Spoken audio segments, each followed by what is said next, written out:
One day one episode സീരീസിലേക്ക് എല്ലാവർക്കും സ്വാഗതം. കഴിഞ്ഞ എപ്പിസോഡിൽ നമ്മൾ കണ്ടത് നിയമത്തെ പോലും ഭയമില്ലാതെ അഹങ്കരിച്ചു നടന്ന 4 കൗമാരപ്രായക്കാരായ കുറ്റവാളികളെ ERBB വളരെ കൃത്യമായി ഒതുക്കി നല്ല പാഠം പഠിപ്പിക്കുന്നതായിരുന്നു. എന്നാൽ ഇത്തവണ അവർക്ക് മുന്നിലെത്തുന്നത് കുട്ടികളുടെ ജീവിതം മാത്രമല്ല, അവരുടെ കുടുംബങ്ങളെ പോലും ഇല്ലാതാക്കാൻ കഴിയുന്ന അതിലും ഭീകരമായ ഒരു മാഫിയയെയാണ്. നമുക്ക് കഥയിലേക്ക് കടക്കാം. ജയിലിനുള്ളിലെ ഒരു സംഘർഷത്തോടെയാണ് ഈ എപ്പിസോഡ് ആരംഭിക്കുന്നത്. അവിടെ പരിക്കേറ്റ തലവുകാരനായ ചോ ഗ്യൂ ചിയോളിനെ ചികിത്സിക്കുന്നതിനിടയിൽ അവൻ കരഞ്ഞുകൊണ്ട് തന്റെ തെറ്റുകൾ ഏറ്റുപറയുന്നു.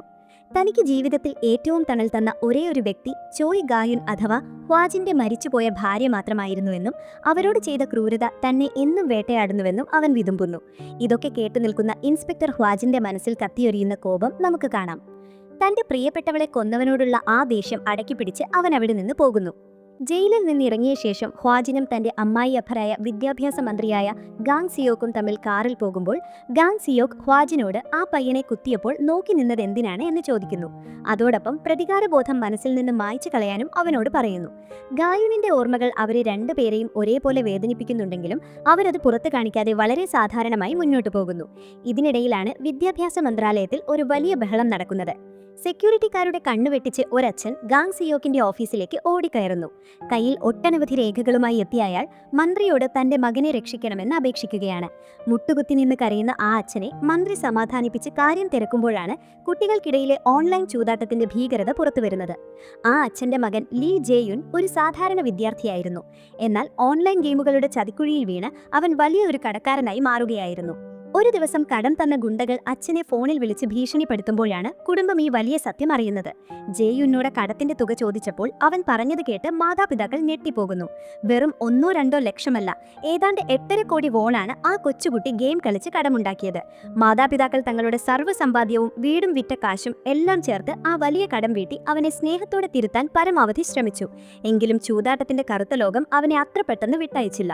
ഫോണിലേക്ക് വരുന്ന ഫ്രീ ബോണസുകൾ അവനെ വീണ്ടും ആ വലയിലേക്ക് വലിച്ചിഴച്ചു. വീണ്ടും പണം നഷ്ടപ്പെടുത്താൻ തുടങ്ങിയതോടെ അച്ഛൻ അവനെ മർദ്ദിക്കുന്നു. പക്ഷേ കാര്യങ്ങൾ അവിടം കൊണ്ടും തീർന്നില്ല. കടം തന്ന പലിശക്കാർ അച്ഛന്റെ ജോലി സ്ഥലത്ത് വന്ന് അയാളെ സഹകുർപ്പരുടെ മുന്നിൽ വെച്ച് ക്രൂരമായി തല്ലിച്ചതച്ചു. ഒടുവിൽ ഗതികെട്ട് ആ അച്ഛൻ വീട്ടിൽ നിന്ന് ഇറങ്ങി ഓടുകയായിരുന്നു. മകൻ ജീവിച്ചിരിപ്പുണ്ടോ എന്ന് പോലും അറിയാതെ ആ അച്ഛൻ 6 മാസത്തോളം പോലീസിന്റെയും മറ്റു വകുപ്പുകളുടെയും പിന്നാലെ നടന്നുവെങ്കിലും ആരും സഹായിച്ചില്ല. അപ്പോഴാണ് അയാൾ അവസാന പ്രതീക്ഷയായി ERBBയെ സമീപിക്കുന്നത്. ഈ വലിയ മാഫിയയുടെ തലവന്മാരെ കണ്ടെത്താൻ നമ്മുടെ ബോങ് ഗ്യോൺഡേയെ അവർ ഒരു പുതിയ ട്രാൻസ്ഫർ വിദ്യാർത്ഥിയായി നക്വാൻ ഹൈസ്കൂളിലേക്ക് രഹസ്യമായി അയക്കുന്നു. ഗ്യോൺഡെ അവിടെ എത്തി ക്ലാസ്സിലിരിക്കുമ്പോൾ മറ്റു കുട്ടികൾ ഓൺലൈൻ ഗെയിമുകളിൽ പണം വാരിയെറിയുന്നതും ജാക്ക്പോട്ട് അടിക്കുമ്പോൾ സന്തോഷിക്കുന്നതുമൊക്കെ കാണുന്നു. ഫോണിൽ 1 മില്യൺ വോൺ ജാക്ക്പോട്ട് അടിച്ചതായി ക്ലാസ്സിൽ വെച്ച് സുംബിൻ സുഹൃത്തുക്കളോട് പറയുന്നത് ഗ്യോൺഡെ ശ്രദ്ധിക്കുന്നു. ഭക്ഷണം കഴിക്കാൻ പോകുമ്പോൾ ഒപ്പം കൂടിയ ഗ്യോൺഡെയോട് ഇതൊരു സാധാരണ ഗെയിം മാത്രമാണെന്നും സ്വന്തം പണമൊന്നും കളയാതെ ആർക്കും കളിക്കാമെന്നും സുംബിൻ പറയുന്നു. തന്റെ റെഫറൽ കോഡായ സുംബിൻ 99 ഉപയോഗിച്ചാൽ 50,000 വോൺ ബോണസ് കിട്ടുമെന്ന് പറഞ്ഞ് അവൻ ഗ്യോൺഡെയെ കൊണ്ട് അക്കൗണ്ട് എടുപ്പിക്കുന്നു. ഗ്യോൺഡെ ഇതനുസരിച്ച് ഓഡ് ആൻഡ് ഈവൻ എന്ന ഗെയിം കളിച്ച് ജയിക്കാൻ തുടങ്ങുന്നു. യഥാർത്ഥത്തിൽ പുതിയ കുട്ടികളെ ഈ കെണിയിലേക്ക് കൊണ്ടുവരാൻ സുംബിനെ പോലെയുള്ള കുട്ടികളെയാണ് ആ മാഫിയ ഉപയോഗിക്കുന്നത്. ഇതിനെ അവർ റിക്രൂട്ടർമാർ എന്ന് വിളിക്കുന്നു. ആദ്യം എളുപ്പത്തിൽ പണം ഉണ്ടാക്കാമെന്ന് കാണിച്ച് ശ്രദ്ധ ആകർഷിക്കും ഇവർ. കളിക്കാൻ തയ്യാറായില്ലെങ്കിൽ കുട്ടികളെ കൂട്ടത്തിൽ നിന്ന് ഒറ്റപ്പെടുത്തും. ഈ സംഘത്തെ പിടിക്കാൻ ERBB കൃത്യമായ പദ്ധതി തയ്യാറാക്കി. മിഡിൽ സ്കൂൾ മാത്തമാറ്റിക്സ് മാത്രം ഉപയോഗിച്ചാൽ ഇതിൽ ഈസിയായി ജയിക്കാമെന്ന് ഹ്വാജിനോട് പറയുന്ന ഗ്യോൺഡെ തന്നെ രാത്രി മുഴുവൻ കളിച്ച് 1 മില്യൺ വോൺ മനഃപൂർവ്വം നഷ്ടപ്പെടുത്തുന്നു. അടുത്ത ദിവസം രാവിലെ താൻ വലിയൊരു കടക്കാരനായ കാര്യം സുംബിനോട് പറയുമ്പോൾ സുംബിൻ അവനെ കടം തരുന്ന ഒരു പലിശക്കാരനെ പരിചയപ്പെടുത്തുന്നു. കടം തരുന്നതിന് മുൻപായി ഗ്യോൺഡെയുടെ മാതാപിതാക്കളുടെ ഫോൺ നമ്പർ ജാമ്യമായി നൽകണമെന്ന് പലിശക്കാരൻ ചോദിക്കുന്നു. അവൻ ചോദിച്ച ഉടനെ ഗ്യോൺഡെ തന്റെ വ്യാജ രക്ഷിതാവിന്റെ നമ്പർ, അതായത് ഹാൻഡ് റിമ്മിന്റെ നമ്പർ കൊടുക്കുകയും ചെയ്യുന്നു. തുടർന്ന് 20% കമ്മീഷൻ പിടിച്ച് 8 ലക്ഷം വോൺ പലിശക്കാരൻ ഗ്യോൺഡെയ്ക്ക് അയച്ചു കൊടുക്കുകയും ചെയ്യുന്നു. ഇതിന്റെ പലിശ ഓരോ ദിവസവും 3% വീതം കൂട്ടുപലിശയായി കൂടിക്കൊണ്ടിരിക്കും. ഏതാനും ദിവസങ്ങൾക്കുള്ളിൽ ഈ തുക വലിയൊരു ബാധ്യതയായി മാറുമെന്ന് അവർക്കറിയാമായിരുന്നു. തുടർന്ന് പലിശക്കാരൻ ഗ്യോൺഡെയുടെ മാതാവിനെ വിളിച്ച് അവൻ വലിയൊരു തുക കടം വരുത്തിയെന്നും അത് വേഗം വീട്ടണമെന്നും ഭീഷണിപ്പെടുത്തുന്നു. എന്നാൽ ഫോൺ എടുത്തത് ഗ്യോൺഡെയുടെ മാതാവല്ല, മറിച്ച് ERBB വാനിലിരുന്ന ഇൻസ്പെക്ടറായ ഇം ഹാൻഡ്രിം ആയിരുന്നു. മകനെ കൊന്നാലും തനിക്ക് പണം തരാൻ കഴിയില്ലെന്ന് ഹാൻഡ്രിം ഫോൺ കട്ട് ചെയ്യുന്നു. ഇതോടെ മാതാപിതാക്കളിൽ നിന്ന് പണം കിട്ടില്ലെന്ന് മനസ്സിലാക്കിയ പലിശക്കാർ ഗ്യോൺഡെയെ തട്ടിക്കൊണ്ടുപോയി അവരുടെ കേന്ദ്രത്തിൽ വെച്ച് പണിയെടുപ്പിച്ച് കടം വീട്ടാൻ തീരുമാനിക്കുകയും അവനെ പിടിക്കാൻ ആളെ അയക്കുകയും ചെയ്തു. ഗ്യോൺഡെ സ്കൂളിന് മുന്നിൽ പലിശക്കാർ വരുന്നത് കാത്തു നിൽക്കുമ്പോൾ ERBB വാനിലിരുന്ന് ഹാൻഡ്രിം അവനെ നിരീക്ഷിച്ചുണ്ടായിരുന്നു. എന്നാൽ ഇതിനിടയിൽ സ്കൂൾ റോഡരികിലെ കടയിൽ നിന്ന് സാധനം വാങ്ങുന്നതിനിടയിൽ ഹാൻഡ്രിമിന്റെ ശ്രദ്ധ അല്പം മാറിപ്പോകുന്നു. ഈ സമയം നോക്കി അവിടേക്ക് പാഞ്ഞെത്തിയ ഗുണ്ടകൾ കുട്ടികളെ വലയുന്നു. അവരുടെ ഫോണുകൾ പിടിച്ചു വാങ്ങാൻ തുടങ്ങുന്നു. അവർ ഗ്യോണ്ടയുടെ അടുത്തേക്ക് വന്ന് അവന്റെ ഫോൺ തട്ടിയെടുക്കുന്നു. ഗ്യോണ്ടെ തന്നെ ഫിംഗർ പ്രിന്റ് വർക്ക് ചെയ്യുന്നില്ല എന്ന് പറഞ്ഞ് സമയം കളയാൻ ശ്രമിച്ചെങ്കിലും അവർ ഫോൺ തട്ടിയെടുത്ത് അവനെ ബലമായി വാനിലേക്ക് വലിച്ചിഴച്ചു കയറ്റുന്നു. വാൻ പെട്ടെന്ന് തന്നെ അവിടെ നിന്ന് വേഗത്തിൽ മുന്നോട്ട് പോയി. തന്റെ ഒരു ചെറിയ അശ്രദ്ധ കാരണം ഗ്യോണ്ടയെ ഗുണ്ടകൾ തട്ടിക്കൊണ്ടുപോയി എന്ന് മനസ്സിലാക്കിയ ഹാൻഡ്രിം വല്ലാതെ ഭയപ്പെടുന്നു. ഇതോടെ ഹ്വാജിൻ അവളെ സമാധാനിപ്പിച്ച് ഒരു പട്ടാളക്കാരിയായ നിനക്ക് തെറ്റുകൾ തിരുത്താൻ കഴിയും എന്നും ഇപ്പോൾ തോറ്റുകൊടുക്കരുതെന്നും ധൈര്യം നൽകുന്നു. അവരുടൻ തന്നെ CCTV ദൃശ്യങ്ങളും വാനിന്റെ നമ്പർ പ്ലേറ്റും പരിശോധിച്ച് അവരെ പിന്തുടരാൻ ആരംഭിക്കുന്നു. ഈ സമയം വാനിനുള്ളിൽ വെച്ച് ഗുണ്ടകളുടെ തലവൻ ഗ്യോണ്ടയെ തോക്ക് ചൂണ്ടി പേടിപ്പിക്കുകയും പറയുന്നത് പോലെ ചെയ്തില്ലെങ്കിൽ കൊന്നുകളയുമെന്ന് ഭീഷണിപ്പെടുത്തുകയും ചെയ്യുന്നു. അങ്ങനെ അവർ ഗ്യോണ്ടയെ അവരുടെ രഹസ്യ താവളത്തിലേക്ക് കൊണ്ടുപോകുന്നു. അവിടെ വലിയൊരു മുറിയിൽ തട്ടിക്കൊണ്ടുപോയ നിരവധി കുട്ടികളെ കൊണ്ട് അവർ നിർബന്ധമായി പണിയെടുപ്പിക്കുകയായിരുന്നു. കുട്ടികൾക്ക് മൊബൈൽ നമ്പറുകളുടെ വലിയ ഒരു ലിസ്റ്റ് നൽകി അതിലേക്ക് നിയമവിരുദ്ധമായ ചൂതാട്ട സന്ദേശങ്ങൾ അയപ്പിക്കുകയായിരുന്നു അവരുടെ പ്രധാന പണി. അവിടെ ഉണ്ടായിരുന്ന മേൽനോട്ടക്കാരൻ ഗ്യോണ്ടയെ ഒരു കമ്പ്യൂട്ടറിന് മുന്നിൽ ഇരുത്തുന്നു. തൊട്ടടുത്തിരുന്ന കുട്ടി മറ്റാരുമല്ല, ആദ്യത്തെ എപ്പിസോഡിൽ നമ്മൾ കണ്ട ലീ ജേയുൻ എന്ന കുട്ടിയായിരുന്നു. ജേയുൻ പതുക്കെ ഗ്യോണ്ടയോട് സംസാരിക്കാൻ ശ്രമിക്കുകയും ഇവിടെ ഇന്നും ക്യാമറകൾ നിരീക്ഷിക്കുന്നുണ്ടെന്ന് പതുക്കെ പറയുകയും ചെയ്യുന്നു. എന്നാൽ ഇത് കണ്ട മേൽനോട്ടക്കാരൻ അട്ടയേറ്റം ക്രൂരമായി അവർ രണ്ടുപേരെയും മർദ്ദിക്കുന്നു. ഇതിനിടയിലാണ് ആ ഗാംബ്ലിംഗ് സൈറ്റിന്റെ കംബോഡിയൻ സെർവർ തകരാറിലാകുന്നത്. ട്രാഫിക് കൂടിയതുകൊണ്ട് സെർവർ ഹാങ് ആയതോടെ ഗുണ്ടകളുടെ തലവൻ വല്ലാതെ ദേഷ്യത്തിലായി.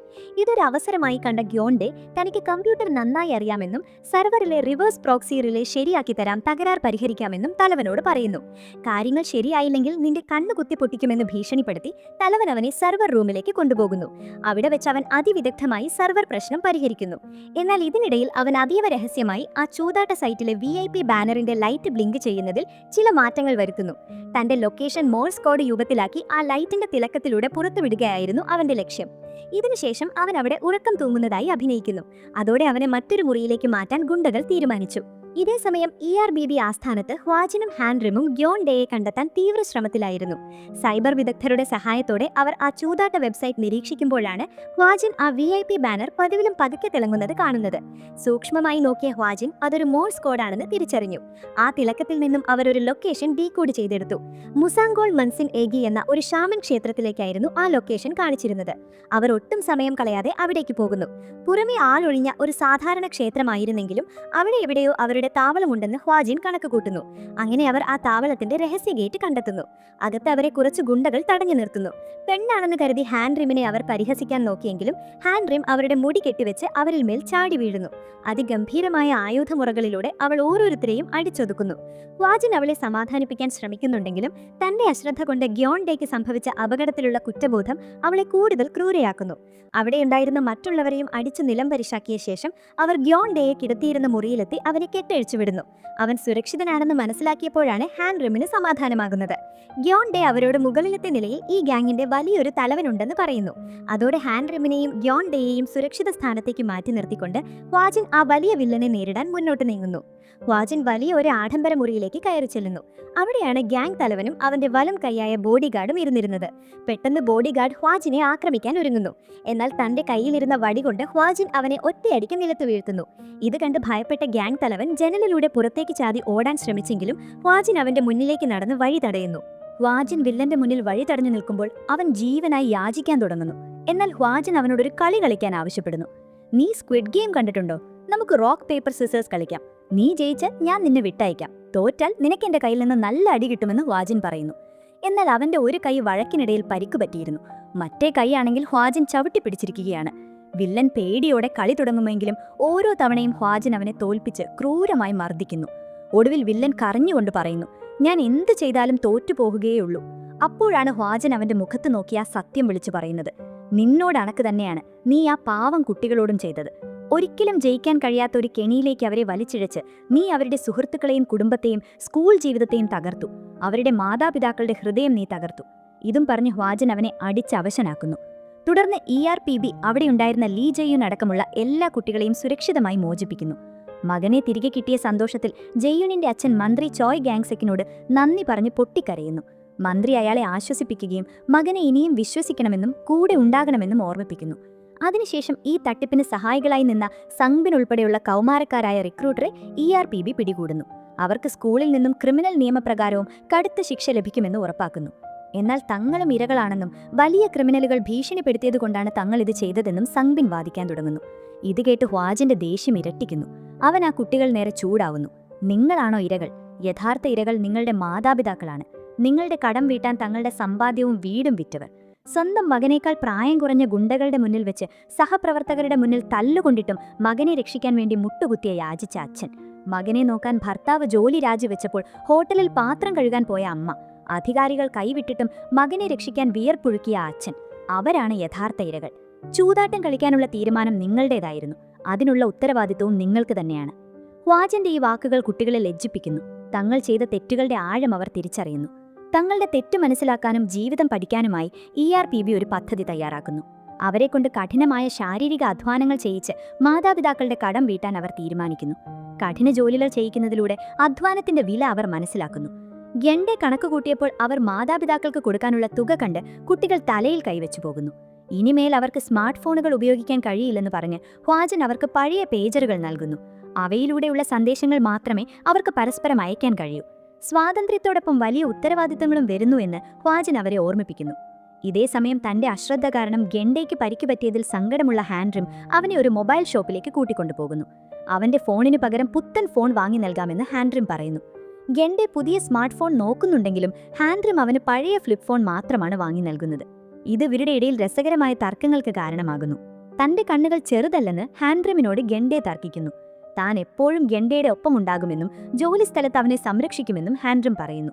എന്നാൽ ഇതേ സമയം രാഷ്ട്രീയ രംഗത്ത് വലിയൊരു മാറ്റത്തിന് തിരികൊളുത്താനായിരുന്നു മന്ത്രി ചോയ് ഗാങ്സെക് ഒരുങ്ങിയിരുന്നത്. പല കുടുംബങ്ങൾക്കും നഷ്ടപ്പെട്ട സമാധാനവും സ്നേഹവും തിരികെ കഴുകാൻ ഈ കേസിന്റെ വിജയത്തോടെ ERPBക്ക് കഴിഞ്ഞു. ഇതോടെ കുട്ടികളുടെ ജീവിതം തകർത്ത ഓൺലൈൻ ചൂതാട്ട മാഫിയയെ വിജയകരമായി തകർത്ത ERPB പുതിയൊരു നാഴികക്കല്ലുകൂടി പിന്നിടുകയാണ്. ഈ കേസ് വിജയകരമായി പരിഹരിച്ചതോടെ വിദ്യാഭ്യാസ മന്ത്രി ചോയ് ഗാങ്സെക്കിന്റെയും ഹ്വാൻ ആവാജിന്റെയും നേതൃത്വത്തിലുള്ള ഈ വകുപ്പിന്റെ ജനപ്രീതി ജനങ്ങൾക്കിടയിൽ കുതിച്ചുയരുന്നു.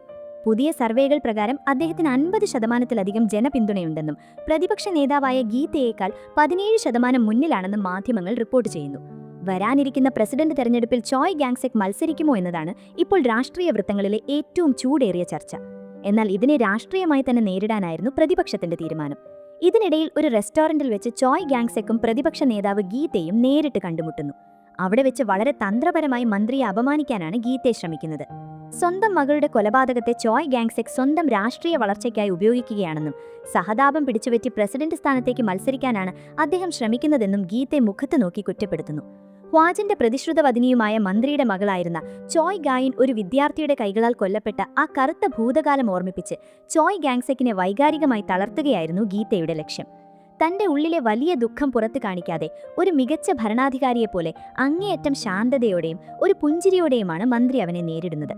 അധികം വൈകാതെ തന്നെ ഗീതയ്ക്ക് സ്വന്തം പാർട്ടിയിൽ നിന്ന് വലിയൊരു തിരിച്ചടി നേരിടേണ്ടി വരുന്നു.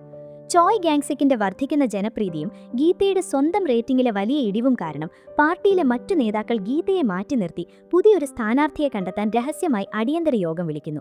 ഇതറിഞ്ഞ ഗീത അങ്ങേയറ്റം ദേഷ്യപ്പെടുന്നു. തന്റെ സഹായികളോട് മുറിയിൽ വെച്ച് വലിയ ബഹളമുണ്ടാക്കുന്നു.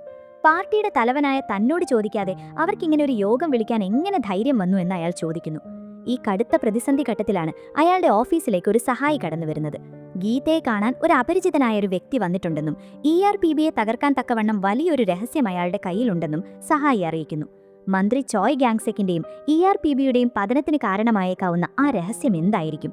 ആ അപരിചിതൻ ആരായിരിക്കും? ഈ ചോദ്യങ്ങൾ അവശേഷിപ്പിച്ചുകൊണ്ട് അത്യന്തം ഉദ്വേഗപരമായ ഒരു ക്ലൈമാക്സിലാണ് ഈ എപ്പിസോഡ് അവസാനിക്കുന്നത്. വീഡിയോ ഇഷ്ടമായെങ്കിൽ ലൈക്ക് ചെയ്യാനും ചാനൽ സബ്സ്ക്രൈബ് ചെയ്യാനും മറക്കല്ലേ. അടുത്തൊരു എപ്പിസോഡുമായി വീണ്ടും കാണാം. നന്ദി.